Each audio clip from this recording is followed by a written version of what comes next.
Rumusan masalah. 1. Bagaimana sejarah siklus Krebs? 2. Apa pengertian siklus Krebs dan energi yang dihasilkan dari siklus Krebs? 3. Bagaimana siklus Krebs berperan dalam produksi ATP? 4. Bagaimana siklus Krebs diterapkan dalam proses pengolahan air limbah? Tujuan pembelajaran. Yang pertama, memahami sejarah siklus Krebs. 2. Memahami pengertian dan energi yang dihasilkan dari siklus Krebs. 3. Memahami mekanisme siklus Krebs dan hubungannya dengan produksi ATP. 4. Memahami pengaplikasian siklus Krebs dalam pengolahan air limbah. Manfaat pembelajaran. 1. Menambah wawasan tentang sejarah dan pengertian siklus Krebs yang penting untuk memahami proses metabolisme dalam biologi. 2. Memberikan pemahaman tentang mekanisme siklus Krebs dan hubungannya dengan produksi ATP yang merupakan energi penting bagi sel. 3. Menyediakan informasi mengenai aplikasi siklus Krebs dalam pengolahan air limbah yang dapat meningkatkan kualitas pengolahan limbah. 4. Meningkatkan pengetahuan tentang proses biologis yang terlibat dalam respirasi yang dapat berkontribusi pada pengembangan teknologi pengolahan limbah yang lebih efisien. Latar belakang. Siklus asam sitrat atau siklus Krebs adalah proses metabolisme di mitokondria yang mengoksidasi asetil CoA menjadi CO2, menghasilkan satu ATP perputaran serta NADH dan FADH untuk produksi ATP di rantai transport elektron. Siklus ini menghubungkan metabolisme karbohidrat, lipid, dan protein serta berperan dalam gluconeogenesis, lipogenesis, dan regulasi metabolisme. Selain penting untuk produksi energi dan pertumbuhan sel, siklus ini mendukung keseimbangan CO2 dan O2 di atmosfer.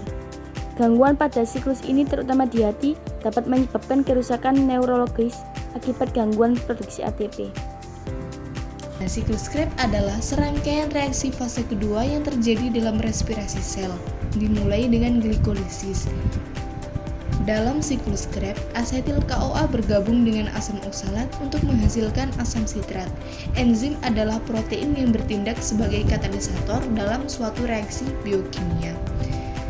Enzim bertugas sebagai mempercepat laju reaksi tanpa ikut serta secara permanen dalam reaksi tersebut. Sebagai contoh, enzim asam sitrat sintase berperan dalam pembentukan asam sitrat dari asetil CoA dan oksalaasetat pada fase pertama siklus Krebs. Dikatalisis oleh reaksi yang melibatkan dua asetil CoA, dua oksalaasetat, dan H2O. Selain itu, enzim fosforilase berperan dalam menghidrolisis ikatan glikosidik dan memberikan reaksi-reaksi alosterik dan modifikasi fosforilasi defosforilasi. Enzim-enzim ini menunjukkan peran penting enzim dalam berbagai proses metabolisme dalam tubuh. Hasil dari siklus Krebs adalah pembentukan beberapa senyawa yang penting untuk metabolisme sel. Pada tahap akhir siklus, asam sitrat yang telah mengalami serangkaian reaksi oksidasi diubah menjadi asam asetat oksalat, sehingga siklus dapat dimulai lagi dengan molekul asetil CoA yang baru. Selama proses ini, energi dihasilkan dalam bentuk ATP dan molekul pereduksi seperti NADH dan FADH2 yang berfungsi sebagai pembawa elektron dalam rantai transport elektron. Reaksi yang terjadi dalam siklus Krebs menunjukkan kompleksitas dan efisiensi dalam menghasilkan energi dari substrat yang tersedia. Mekanisme produksi ATP melibatkan beberapa komponen, termasuk membran sel dan enzim seperti ATP sintase. Proses ini melibatkan pengikatan ATP dan hidrolisis ATP di dalam membran sel. Proses biologis. Pengolahan air limbah secara biologis adalah pengolahan yang menggunakan mikroorganisme atau lumpur aktif. Dengan menggunakan mikroorganisme atau lumpur aktif ini untuk menguraikan bahan organik dalam air limbah menjadi bahan yang sederhana dan tidak berbahaya bagi lingkungan. Proses pertama untuk pengolahan air limbah secara biologis adalah pembudidayaan bakteri. Proses biologis ada dua, yaitu aerob dan anaerob. Anaerob adalah proses biologis dalam kondisi tanpa oksigen. Dalam sistem biofilter anaerob, limbah dialirkan ke dalam reaktor tertutup tanpa memasukkan udara. Dan setelah beberapa hari, lapisan mikroorganisme menguraikan zat organik di atas media. Dalam proses ini, berbagai jenis mikroorganisme bekerja sama untuk menghasilkan produk akhir anorganik. Yang kedua yaitu proses aerob. Proses aerob adalah proses pengolahan yang melibatkan mikroorganisme dalam kondisi yang membutuhkan oksigen. Dalam konteks biofilter, proses ini dilakukan dengan cara mengalirkan air limbah ke dalam sebuah reaktor yang berisi media penyangga di mana mikroorganisme dapat berkembang biak. Dalam reaktor aerobik, mikroorganisme akan menguraikan bahan organik dengan menggunakan oksigen yang tersedia. Proses biologis aerobik adalah proses biologis yang dilakukan dalam reaktor tertutup dengan menggunakan suplai oksigen. Pengolahan limbah menggunakan proses biologi dimulai dari homogenisasi dan pengaturan debit di equalization tank, lalu dialirkan ke dalam oxidation ditch untuk mengurangi gas amoniak dengan bantuan gelembung udara. Selanjutnya, air masuk ke anaerobic tank untuk didekomposisi oleh bakteri anaerob. Kemudian ke anosik tank untuk dinitrifikasi dan penurunan kadar BOD.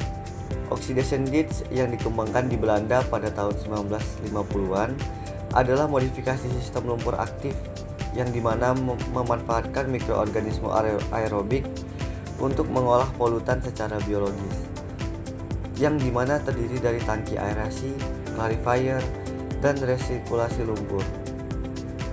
Pengolahan air limbah mencakup proses fisik, biologi, dan pengolahan lumpur. Oxidation ditch adalah sistem aerasi berbentuk saluran sirkular dengan kedalaman 1-1,5 meter yang dimana fungsinya untuk mengurangi BOD, COD, dan nutrisi. Air limbah dialirkan sepanjang saluran untuk proses aerasi, di mana mikroorganisme menguraikan senyawa organik terlarut dan tersuspensi. Udara dari sistem ini juga dialirkan menuju bak pengendap akhir untuk pemisahan akhir. Oxidation ditch adalah bak berbentuk parit yang memanfaatkan oksigen atau aerob untuk mengolah air limbah setelah tahap pendahuluan, dengan fungsi utama yaitu menurunkan kandungan bakteri. Mikroorganisme aerobik dalam sistem ini menggunakan polutan sebagai sumber makanan, menyerap padatan organik dan akan menghasilkan lumpur campuran atau MLSS. Lumpur aktif diresirkulasi sebanyak 50-75% untuk mengurangi beban organik. Sementara endapan lainnya dialirkan ke tangki pengendapan. Proses ini berlangsung selama 12-24 hari untuk memastikan efisiensi dari pengolahan air limbah tersebut.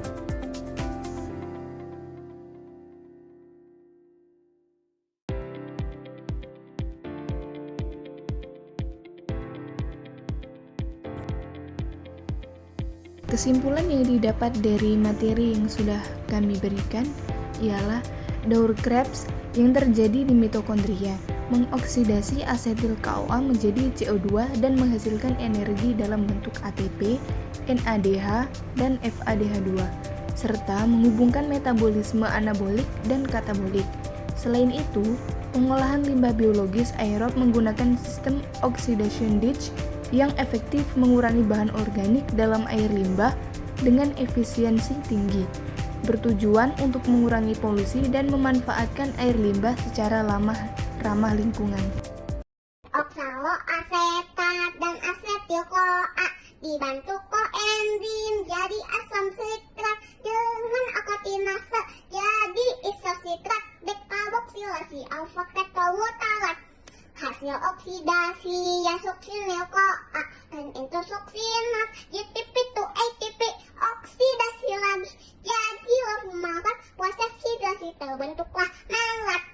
Tahapan terakhir malat berubah menjadi oksaloasetat lagi.